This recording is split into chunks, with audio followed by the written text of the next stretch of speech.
Thank you, Fred. And this is a very juicy headline. I mean, anyone looking at it would wonder, is Prime Minister, former Prime Minister Raila, about to assume another very prominent position in Kenya? Would he take advantage of a situation in the country? Because right now, I think that the president will probably do anything, to make sure that he has the support of Prime Minister Raila Odinga. And so I would not be surprised if at this point, I know that we have an insider of these things with us, but I do not think that the Prime Minister Raila Odinga is still very keen on just positions. He has seen it all. In my view, he has been Prime Minister. He has been whatever, and has enjoyed perks. He's enjoyed government positions.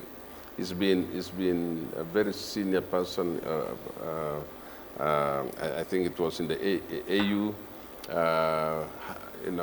So he has seen these things. So if it's power he's looking for, he'll probably not want to be associated with this being a co-president or prime minister. In my view, and I've seen it happening, that he says he wants to see a real position that will enable him to bring change within this government. Now, whether the president is going to allow Raila to come in and allow him to actually do real change, and he has mentioned them. You see, he's going around the country and he's asking specific questions about corruption, about failing systems, about abductions, very sensitive subjects.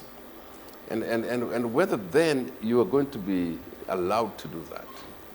And I do believe, since we have said and this is just my view, that these are probably the moments when Raila will want to show his true self, true color, his true character, being a fighter, a champion for human rights, a champion against corruption.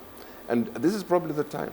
So if the president is willing to say, come and run with that project, he would be doing something akin to what Elon Musk is doing in the U.S., right? So what has President Trump done? Say, Elon Musk, the things I cannot do, let's partner here, and you go and do those things. And I think if the office is being prepared for that kind of mission, I think that Raila will probably say, okay, give me all the power, but now how does that happen?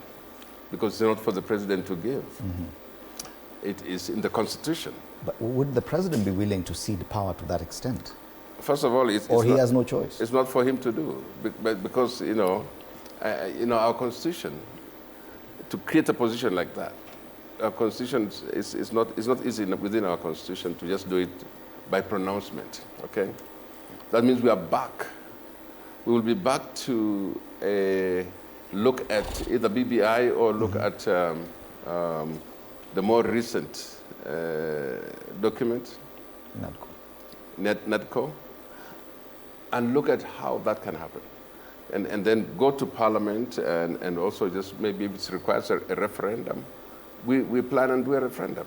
The idea is that whichever way it takes, he can also be appointed as Prime Cabinet Secretary and be given and change what the things are. But then what do you do with the current Prime Cabinet Secretary?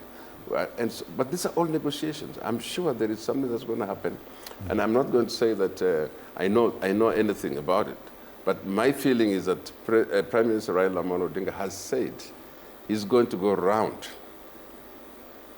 and ask opinions of people, public opinion of what people think if I went for that position. Right. So and since I'm one of the publics, that's my thinking. That if he accepts a job just for the sake of it, for a title, then that's not Raila Odinga. All right. Yeah. And this headline appears to suggest that the issue is around just how powerful whatever position Raila Odinga gets to occupy in this arrangement will be. He has been Prime Minister before, and he saw the hurdles of him trying to be a co-principal in the Grand Coalition government. He would not want to revisit that kind of deal where he's constantly being